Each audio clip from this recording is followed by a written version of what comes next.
یہ بلاگ میں اپنے بیٹے کی 18ویں سالگرہ اور اس کی ہائی اسکول سے گریجویشن کی خوشی میں کر رہی ہوں، اور میں چاہتی ہوں کہ آپ سب کے ساتھ مل کر اس کامیابی کو سیلیبریٹ کروں۔ اس میں بہت سے پیرنٹس جب مجھ سے پوچھتے ہیں کہ اس ساری سکسیس، یعنی میرے بیٹے کی جو سکسیس ہے اس کے پیچھے وہ کیا کیا باتیں ہیں، جو شاید وہ یہ سمجھتے ہیں کہ وہ کوئی ایسی خاص قسم کی ٹپس ہیں جو میں ان کو دوں گی تو وہ بھی ان کو اپنے بچوں کی زندگی میں اپلائی کر سکیں گے۔ ہو سکتا ہے کہ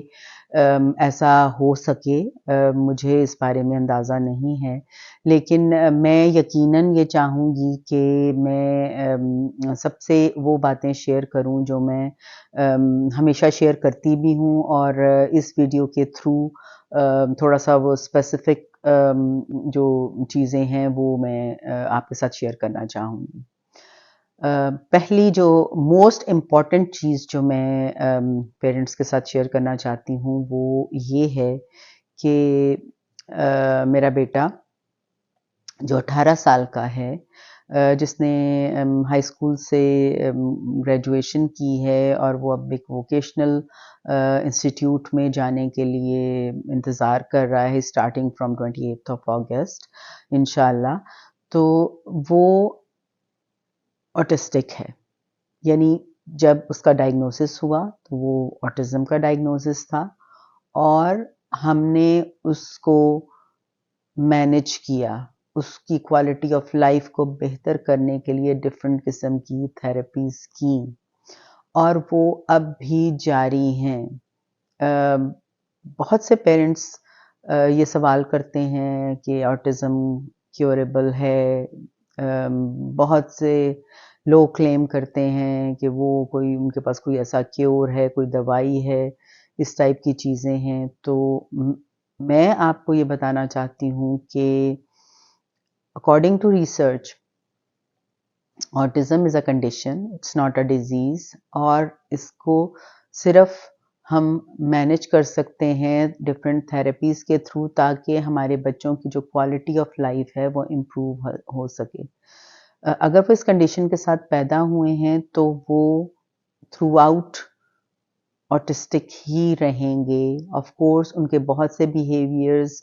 جو ہیں وہ مینج ہو جاتے ہیں، ان کی اسپیچ امپروو ہو جاتی ہے، but again depending on the diagnosis, کئی دفعہ وہ تھرو آؤٹ نان وربل بھی رہتے ہیں، کئی دفعہ اسپیچ میں تھوڑی سی امپروومنٹ آتی ہے، کئی دفعہ بہت زیادہ آتی ہے۔ مطلب یہ بچہ ٹو بچہ ویری کرتی ہیں یہ ساری چیزیں،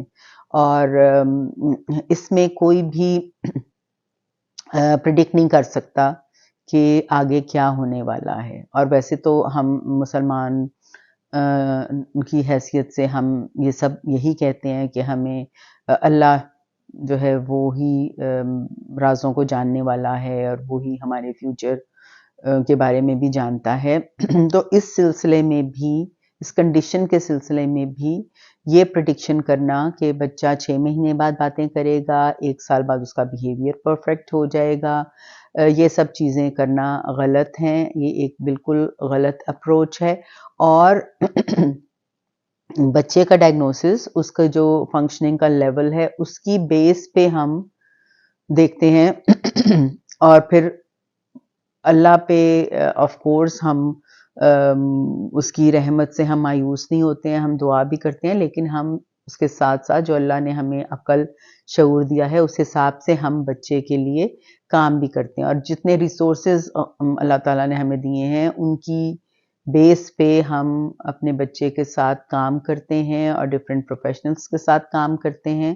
اور پھر یہ امید کرتے ہیں کہ اس کے جو ریزلٹس ہیں وہ اچھے ہوں گے۔ اپنے بچے کی زندگی میں کیونکہ ہم ڈفرینٹ تھراپسٹس کے ساتھ کام کرتے ہیں، تو اس میں ایک ضروری چیز جو ہے وہ کنسسٹنٹ ہونا بھی ہے۔ یعنی کہ آپ کو جیسے میں نے پہلے بھی مینشن کیا کہ آپ نے اپنے سے میچ کرتے ہوئے اپنی اپروچ اپنی فلسفی سے میچ کرتے ہوئے جب آپ نے پروفیشنلز کو چوز کر لیا تو اس کے بعد کنسسٹنسی بہت ضروری ہے. یعنی کہ جتنی بھی آپ انٹرونشنس کر رہے ہیں یا کروا رہے ہیں ان میں کنسسٹنٹ رہنا. جو میوزیکل چیئرز والی اپروچ ہے جو میں اپنے سوسائٹی میں بہت زیادہ دیکھتی ہوں کہ ایک اسکول سے دوسرے اسکول ایک سینٹر سے دوسرے سینٹر میں جو جمپ کرنا ود ان منتھس یہ بالکل بھی پریکٹیکل اپروچ نہیں ہے. ہم انسان کی بات کریں جب ہم اپنے بچے کی بات کرتے ہیں تو ہم ایک انسان کی بات کر رہے ہوتے ہیں. وہ کوئی روبوٹ نہیں ہے کہ آپ کہیں اس کو کسی فیکٹری میں کسی جگہ پہ لے جائیں اور ان کے کچھ پیچ جو ہیں وہ ان کو کس دیا جائے, کچھ کیل ٹھونک دیے جائیں اور وہ فکس ہو جائیں گے. We are talking about human beings and their behaviour. اور آپ اگر اپنے آپ کے بارے میں سوچیں تو ہمیں اپنے بیہیویئرز کو چینج کرنے میں کتنی مشکل پیش آتی ہے. اور خاص طور پہ والدین کو میں یہ سوال ضرور کروں گی کہ آپ اپنے کچھ ایسے بیہیویئرز کے بارے میں سوچیں جو شاید اناپروپریٹ ہوں, اور اگر کوئی آپ کو ان کو بدلنے کے بارے میں کہے تو آپ کو یہ چیز کتنی مشکل لگے گی. Coming back to children, of course چھوٹی عمر میں بیہیویئرس کو چینج کرنا ان کو آسان ہوتا ہے, ان کو امپروو کرنا آسان ہوتا ہے, لیکن اگین وہ بچے ہیں, وہ انسان ہیں, تو اس میں ٹائم لگتا ہے. جتنی بھی تھراپیز ہیں ان کے ریزلٹس آنے میں ٹائم لگتا ہے. آپ کا بچہ جس بھی سینٹر اسکول کہیں بھی جا رہا ہے, پلیز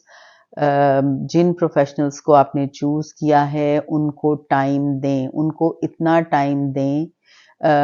کہ وہ ان کی انٹرونشنس کے تھوڑے سے ریزلٹس آپ دیکھ سکیں. ود ان منتھس بہت اچھے ریزلٹس دیکھنا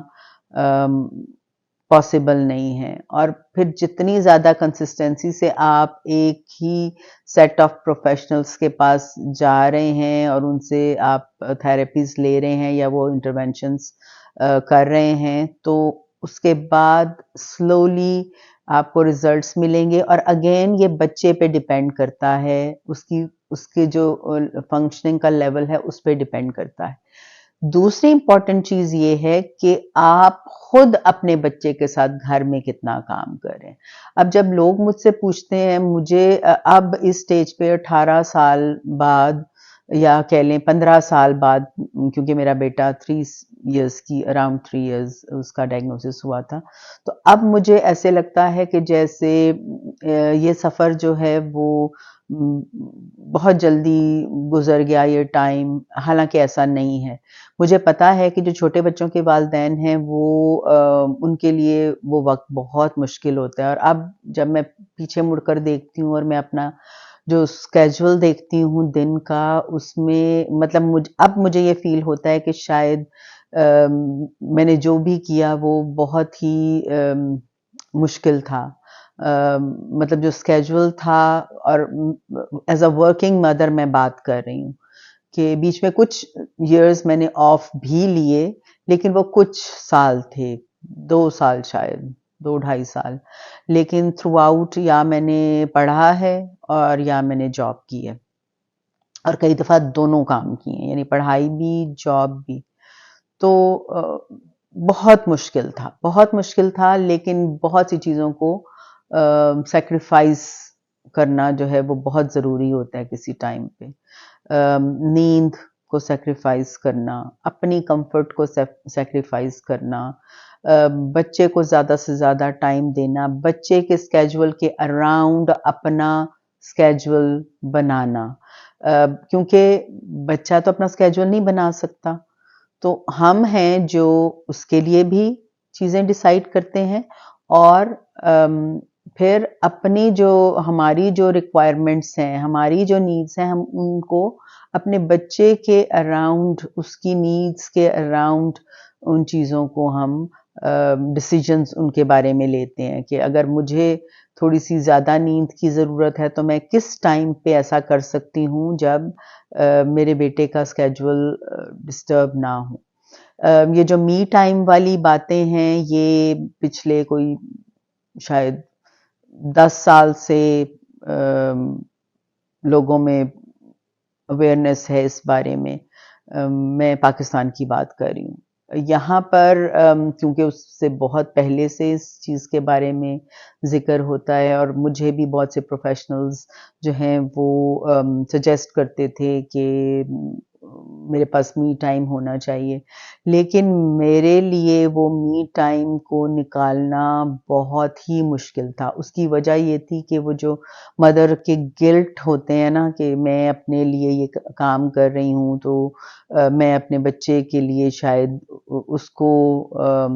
وہ ٹائم وہ چیز نہیں دے پا رہی کیونکہ میں اسپینڈ کر رہی ہوں کوئی شاید آدھا گھنٹہ اپنے لیے کر رہی ہوں، مطلب وہ گلٹس جو ہیں وہ سب مدرس کے ساتھ رہتے ہیں، اس میں کوئی ایسی بری بات نہیں ہے، لیکن کہنے کا مقصد یہ ہے کہ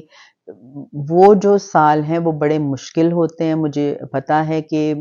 ابھی بھی جو پیرنٹس، جو چھوٹے بچوں کے پیرنٹس ہیں، وہ اس فیز سے گزر رہے ہیں۔ بس ہمت نہ ہاریں اور یہ دیکھیں کہ